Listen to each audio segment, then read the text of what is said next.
All right, guys. So amidst the rise in gas prices to historic levels, a lot of the blame is being placed on Joe Biden. Okay, and probably most of the American people believe that Joe Biden is at fault. And this video right here from Sal Says, who's a part of the Rapid Fire podcast, really highlights how the average person is feeling about these gas prices and whether or not some people are having some buyer's remorse when it comes to voting for Joe Biden over Donald Trump, right? Because we know under Trump, gas prices at the very least weren't this high or this volatile, okay? And I think a lot of people are looking at it and say, hey, you know what? That Trump guy, those mean tweets, might have been worth it, right? Might have been worth it. So we're going to take a look at some of the reactions that people are giving in this interview to high fuel prices, as not everybody is necessarily having buyer's remorse. And some people even think that having higher gas prices is worth it, okay? Because of what's going on in Ukraine and Russia and banning Russian oil imports. They think that, hey, all this is worth it, okay? And that, hey, you know what? At the end of the day, it is what it is, okay? Kind of similar to what Stephen Colbert said, okay? That we have to pay a price for a clean conscience. But this is the elitist mindset, as I think the normal, average, everyday Americans like, we ain't got nothing to do with what's going on in Ukraine and Russia. I don't want to suffer over what's going on over there, okay? I think a whole lot of people actually feel that way. People that actually do pay for gas and that, don't have millions of dollars, okay? So the elites are out of touch. We already know what they think, okay? They think everybody should buy a Tesla. But again, I want to know, and I'm concerned about what the average everyday American thinks. And I think that this video is a good example of what they think. Maybe Stephen Colbert should watch it. Gas has reached an all-time record high, and here in Dallas, Texas, it's $4.19 a gallon. Let's go talk to Texans and see what they think about these prices. They're high, real high. It's fucking absurd. This shit's ridiculous. I went to get gas this morning, and the guy was inside. Was like, he was about to change it as I was getting gas. I was like, man, am I gonna get the old price or the new price? It's about $100 or something to fill up this truck, so the gas prices, we got to get around, we got to drive, so, gas prices going to go up. Goddamn, I stay 20 miles from here. Goddamn me, 20 miles. Then these motherfuckers going to pay $4 goddamn dollars. Look at that shit. Turn the goddamn camera to that shit. Oh, fuck these motherfuckers. It's ridiculous. All right, I'm gonna give it 100. It's not funny, right? That reaction in itself was funny, but it's honestly not funny that the American people are paying so much money for gas, right? Like you gotta understand, if you're working for minimum wage, $7.25 an hour, and it costs you a gallon of gas to get to and from work every single day, that means more than 30 or 40 minutes of your time at work each day goes into your tank, right? Just driving to and from work, okay? It makes it very, very, very hard to live when most of your paycheck is going towards driving, right, and transportation. Makes it very, very hard to do so, okay? And this right here is hitting Americans of lower economic status the hardest, right? You remember when Biden got in office and promised that, hey, we're not going to raise taxes on anybody making less than $400,000 a year? Well, he lied about that because he might not necessarily raise taxes per se, but he's definitely taxing us, okay, through inflation. That's the tax, right? That's the tax. And that tax is hitting lower class Americans the worst, right? You know who's benefiting the most from inflation is people that own assets, right? Because asset prices are inflated. Look at the housing market. If you own a house, or if you own a bunch of real estate, inflation is a good thing for you, right? Inflation is great. Rent inflation is great too, because you get paid more in rent. But again, the people that are suffering are the people that don't own these assets, that are the renters, that are the consumers, the workers, right? So the Biden economy, for as much as the Democrats love to talk about the Republicans and trickle-down economics and how they only benefit the rich, the Biden economy right now has most certainly just benefited the rich, okay? It has benefited the rich a whole lot more than it has benefited the poor, right, or the middle class. Ridiculously high, how high gas is right now. So I'm reserving mine for work and taking my son to school. No extra riding around. I think it's a thing that we have to do. It's annoying, obviously, but is this more annoying than being at war? No. So $4.20 gas is the price to pay to just stick it to Putin? No, it's not $4.20. I think it's actually $4.99 for regular Higher than we thought. Yeah, $4.99. This is ridiculous. That don't make no sense. Getting it over here is what's hard right now. We have our own supply. We need to supply our own people.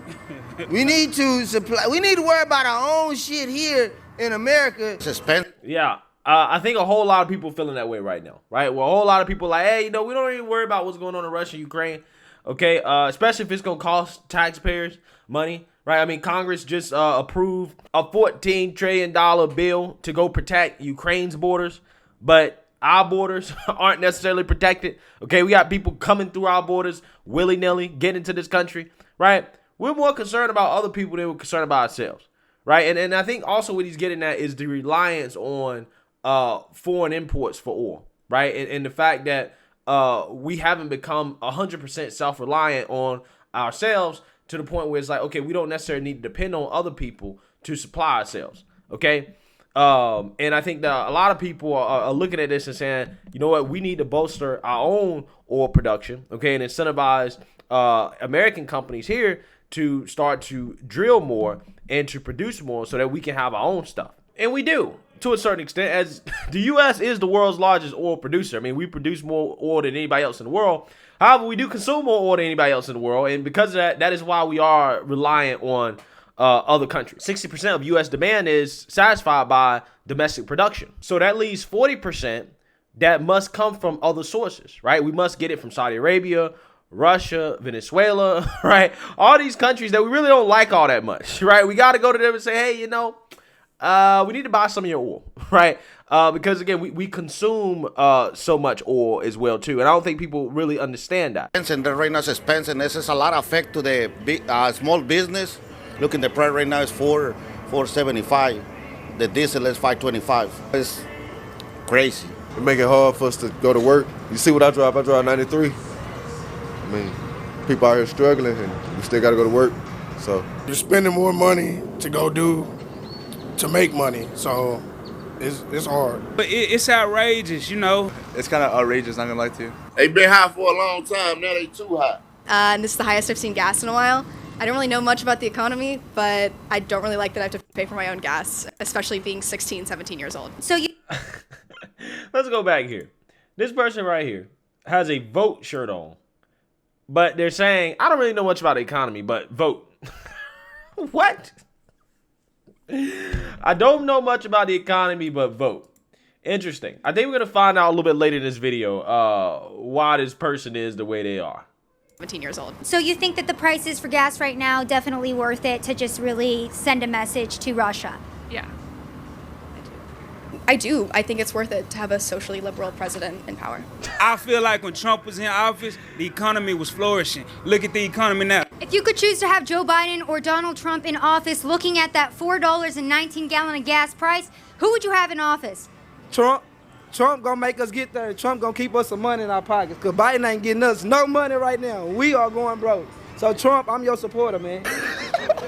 I would choose Donald Trump. Yeah? Yeah. I'm not gonna get into that. To be honest, it'd probably be Trump.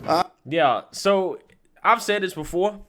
What is happening with Russia and Ukraine, Afghanistan, just the Biden administration in general, how bad he's doing, and all of this happening like literally immediately, right, after Trump left office is the biggest advertisement for Trump in 2024, right? It sucks for the American people, okay, in the meantime, but it's good for Trump because it basically shows that, hey, this is what you got when you put a Democrat in office, right? When you put Joe Biden in office, this is what happened, that all of our problems that the mainstream liberal media said we had when Trump was in office wasn't because of Trump, right? Because when Trump left, things seemed to fall apart, right? Almost immediately, okay?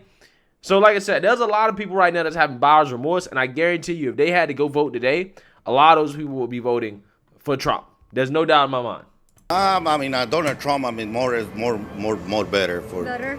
Oh, I would still choose Biden. Still choose Biden? Yeah. How come? There was a lot that Trump did that I didn't agree with, and like what? Mean tweets? Mean tweets? That's what it is? Gas prices suck, but I don't think that the gas situation always directly relates to the president. Yeah, it doesn't always directly relate to the president, but the president does play a role, especially when it comes long term in regards to domestic energy policy, right? And I don't think that Joe Biden has necessarily been friendly for our domestic oil production. But I think the biggest thing that really is affecting us right now with gas prices in regards to the president is the fact that Joe Biden is not friendly with OPEC, right? Saudi Arabia ain't really feeling Joe Biden, right? They don't really like Joe Biden. Allegedly, they're not picking up the phone when he calls, okay? Because Joe Biden went and insulted them when Biden was trying to be woke on climate, right? He took Saudi Arabia, our oil-producing ally. One of the reasons why we're allied with them is because how much oil they produce. He took them for granted. And to be quite honest with you, Saudi Arabia is the only country in OPEC, too, that can actually really have a major impact on prices in the short term, okay? Because they have a monopoly, right? They have a state-owned monopolistic production on oil, their cartel, okay? So if the kingdom says pump more oil out of the ground, they pump more oil out of the ground, and they don't mind sitting on it for however long they need, right? It's not the same thing as the free market here in the U.S., right? So Saudi Arabia actually does have that kind of pricing power on the world stage, and that's why Biden's relationship being sour with Saudi Arabia is probably one of the biggest factors in regards to what's going on with oil prices right now, okay? Now, Trump was cool with the Saudis, right? Trump was like, yeah, we cool with y'all, okay? The Saudis like Trump, okay? Trump was tough on them when he needed to be tough on them, and when he needed to cozy up to him, he cozied up to him, right? And I think Trump had a significant effect on OPEC and their ability and their willingness to pump more oil, okay? And that probably is the biggest power of the president in regards to affecting gas prices in the short term, at least, is their influence over OPEC, okay? I kind of wish, Biden would step up to the plate a little more, I feel like when Trump was in office, the economy was flourishing. Look at the economy now. Under Donald Trump, gas was a lot cheaper. If you could choose between Trump or Biden in office right now, who would you choose? Biden, of course. I'm socially extremely liberal, and I think Biden has that social aspect, especially with the LGBTQ generation. So LGBTQ is worth high gas prices. It's worth inflation, right? It's worth paying more. It's okay to pay more. It doesn't matter if I'm going broke. Hey, though, LGBTQ rights, right? It's worth it to have a socially liberal president in office. Doesn't matter how the economy is. Doesn't matter who we're respected on the world stage. Don't matter how poor you get, right? We got a socially liberal president. LGBTQ is good, right? Even though they just as poor and they're suffering just like everybody else. Incredible stuff. That we're all growing up with. I really like Biden's policies on that. So I think it's worth it to have a socially liberal president in power. I don't know, man. Trump did some pretty wild stuff, man. I'll probably still go with Biden. Still Biden? Yeah, man. Trump kind of wild, man. Do you think Joe... There you go. Mean tweets. Trump said mean tweets. Trump kind of wild. What is wilder than what's happening right now in Russia and Ukraine? What is wilder than what happened in Afghanistan? What is wilder than what's going on at the border? What is wilder than what's going on with all the crime in the cities across this country? What is wilder than inflation? What is wilder than these gas prices? I don't understand. Trump was kind of wild. What do you mean? He was a little, unhinged? Is that what you're talking about? Because I would take a president that's a little bit unhinged, but actually has the American people's interest at heart. A president that makes sure that we keep money in our pockets and that we're respected on the world stage so that you don't have dictators like Putin just invading countries willy-nilly because, our president is a weakling. I'll much rather take that. I'd much rather take that than what we have right now. Joe Biden's to blame for the rising gas prices? Nah, the war is, man. The war in Ukraine? Yeah. Russia, Putin? Yeah, Russia. How is Russia affecting the gas prices? I don't want to talk no more. Yeah, so dude just swallowed the Democrat Kool-Aid, didn't even taste it. Right? Didn't even taste it. Okay? But yeah, I thought that was interesting, right? To see people's reactions to gas prices. I definitely think that most people are pretty pissed off and having buyer's remorse in regards to who they voted for. And if you aren't at this point, I really don't know what to tell you. Maybe you're like that girl that thinks that, you know what, this is all good because we have a socially liberal president in office, right? Maybe that's what the few remaining Biden supporters are actually concerned about, right? Maybe that's their main concern. And if that's your main concern, then yeah, you deserve high gas prices, inflation, and whatever else comes with it. The sad thing is that the rest of American people have to go through it as well too. But let me know what you guys think. Make sure you like, comment, and subscribe. Most importantly, share a Black conservative perspective. Peace.